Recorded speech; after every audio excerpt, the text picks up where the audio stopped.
Hello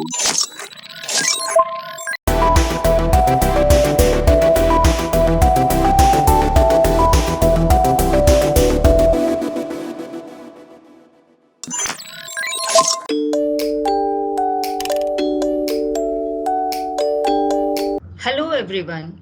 We have with us today Mr. Sudhendu Pandey, an alumnus of NEETI.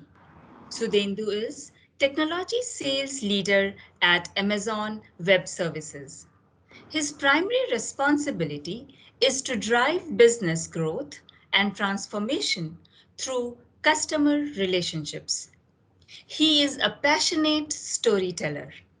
Prior to Amazon Web Services, he was with SAP as Global Account Director.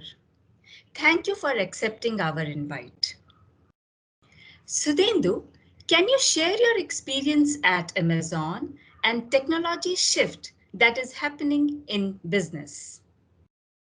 Yeah, thank you, Professor Jha, for this initiative. I'm liking the way NITI has projected itself in the international arena through social media, and I follow each and every update that NITI Alumni Association is posting on LinkedIn. So great to connect with the campus again in a virtual fashion. And yes, let's get to your question about the technology shift in business. So based on my experience, what I'm observing is that there's a lot of emphasis on how businesses achieve the next level of growth and scale. If we look at the current generation companies, especially the FANG companies, the Facebooks, Amazon, of course, Apple, Google of the world, they are at a totally different level of market capitalization in the trillions of dollars, and then they are also witnessing unprecedented growth based on data-based business models. Each of these companies is actually harnessing data in a different way. So data has become a very important part of the technology solutions that we are looking at. So a quick tip for anyone looking to build a career in technology would be to master the concept of data in your life, and you would never go wrong with it. Cloud computing is the other trend. It's just 4 to 5% of the potential market that has been addressed so far, and 95% market remains to be tapped in the future. So growth is the only way things can go in the future. So cloud computing could be the next level of your career, and that's what motivated me to join Amazon from being at SAP for 15 years. And the third trend I would say is to increase the intelligence of business processes, automate them using artificial intelligence and machine learning. So AI and ML is coming out of university labs and being applied to business use cases increasingly. So using cloud, advanced analytics, and learning to connect the business growth with technology would be the three trends I would say to pay attention to. Very interesting story. What, according to you, are some must have skill sets for students in the current time?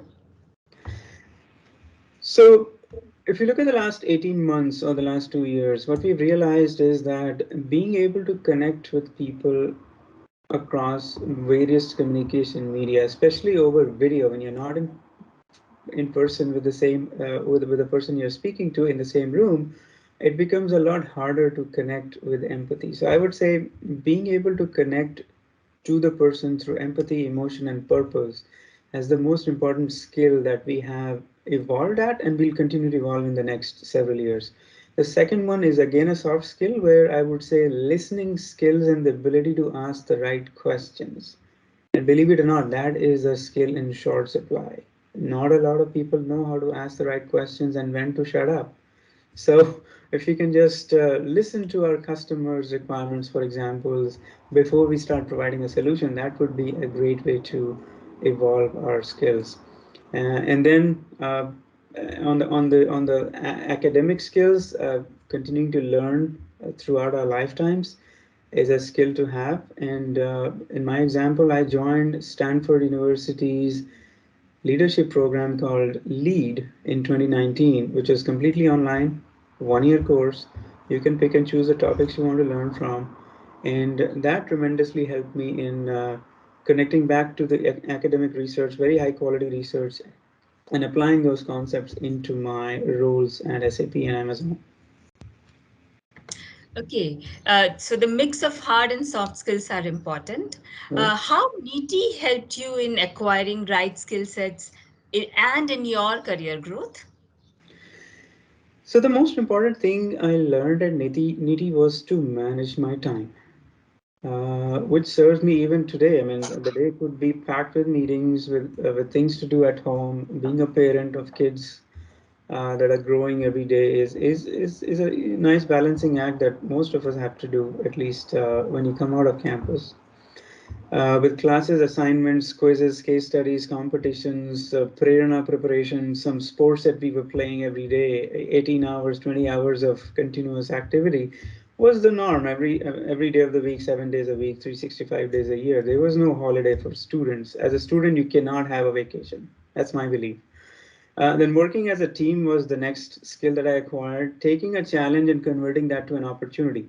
I don't know if that's still there, but in our batch, what I observed was there was no standard process to acquire computers, desktops, and laptops for the students. So I took that as an opportunity and said, what can we do to consolidate demand across 200 students at the time, or maybe 250? And become a big force to vendors to say, I have a large demand. What can you do about discounts and giving me good quality products? And that's what turned into a standard process that our upcoming batches also adopted very easily. So that was how, and it takes a long time to learn that in a professional career situation, if you ask me, that kind of an experience. Good. So, have the industry expectations for students changed, especially in the e-commerce sector? Yes, so the expectations of the industry has definitely changed compared to, let's say, 10 years ago or 15 years ago when I graduated. What is happening is increasingly companies are expecting one person to play multiple roles, to wear multiple hats. You cannot afford to just be a technology expert or a business expert. You have to balance the business technology aspects of your profession pretty well. It depends on which situation you're in. You may have to play one role more than the other, but it doesn't hurt to have a foot in both spaces and trying to balance. People who can speak both languages are the most in demand.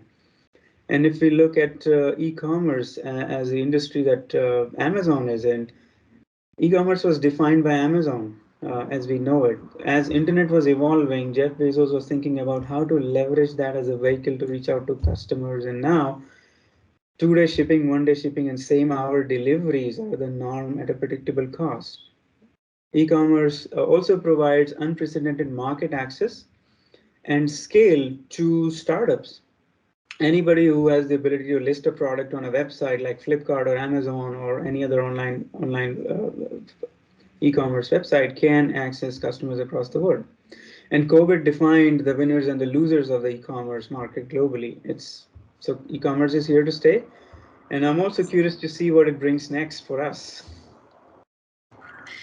I understand that. And all of us are rather curious to know how the business is going to change in the future. Let me ask a lighter question. What were some entertaining and fun moments you cherish of Niti? Yeah, the most fun memories are from our Holi celebrations. So, Holi was the time that used to bring out the wild side of everyone in the batch.